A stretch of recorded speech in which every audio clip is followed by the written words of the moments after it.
السلام عليكم الاخوان متتبعين الاوفياء وقتاش تي في. معنا واحد القصه ديال واحد الشاب اللي غير الحياه ديالو من بعد ما كان غارق في بحر الادمان.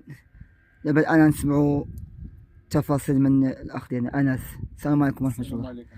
المهم خويا انس، تحكي لنا كيفاش غيرتي الحياه ديالك من بعد ما كنتي غارق في بحر الادمان، وكيفاش الحياه ديالك تبدلت من بعد ما عزمتي وانقلعتي لهاد الميكروب، هاد السم القاتل، ومن بعد ما غيرتي الحياه ديالك وكان اللجوء ديالك للرياضه هي كانت السبب الوحيد اللي خلاتك تنقلع لهاد الادمان ولهاد الحوايج الخبيثه.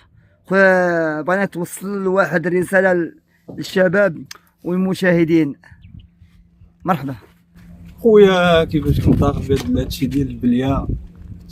كتجي كتدبر على راسك، كتخدم، كتسالي، كتشي، كدير البزنس، كيشد ما عندك هذيك الفلوس، حتى كتشد هذيك الكمايه وهذاك الشيء، كتشي، كتبدا تكمي، كذلك الروتين كل نهار.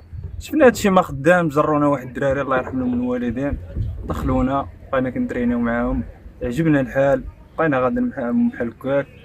وشفت هذيك الطريق ديال البليه ما خداماش وبنادم كيضيع فيها، تجي تخدم وتضرب تماره وفي الاخر دير البزنس، هذيك الطريق ما خداماش وصافي. الحمد لله بعدنا منها، دابا ولينا بخير.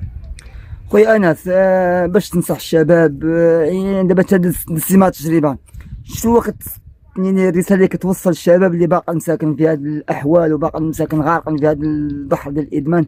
شنو الرساله اللي كتوصل بك كتجربه دوزتيها؟ شنو كتوصل باش كتنصحهم؟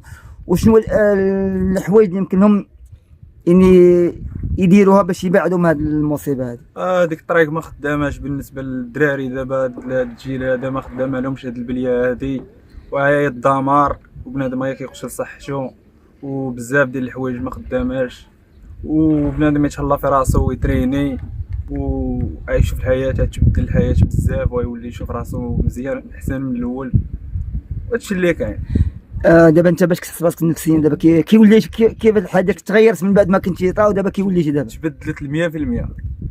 بديتي كتنعس مزيان، كتاكل مزيان، بخير، كتوفر، ولينا بخير. اي حاجه خصيتي في جيبك كتبقى، كنترينيو الحمد لله ولينا بخير، كتشي كتنعس مزيان، كنترينيو مزيان. هو هذاك المهم. هاد البليه ما خداماش بالنسبه للدراري، ما خدامه لكمش هاد البليه، وبنادم عا كيضيع حياته وكيضيع صحته وكيضيع فلوسه، حتى باش تضرب عليها تماره وديها للبزنس ولا ديها لشي واحد اخر وتشريها بليه وتهلك راسك وتهلك صحتك، راه ما خداماش. خويا انس كنشكرك بزاف على هاد التصريحات وعلى التوضيحات ديالك، ونتمنى من هاد الرساله توصل القصه، نتمنى تكون للعبره وليس للفرجه. المهم هاد الفيديو راه غادي يشوفوه الناس مسموح ان شاء الله باش نحطوه ان شاء الله في القناه ديالنا ان شاء الله. مسموح اخويا بدر، يلا خويا السلام عليكم، ونتمنى لك نهار طيب ان شاء الله.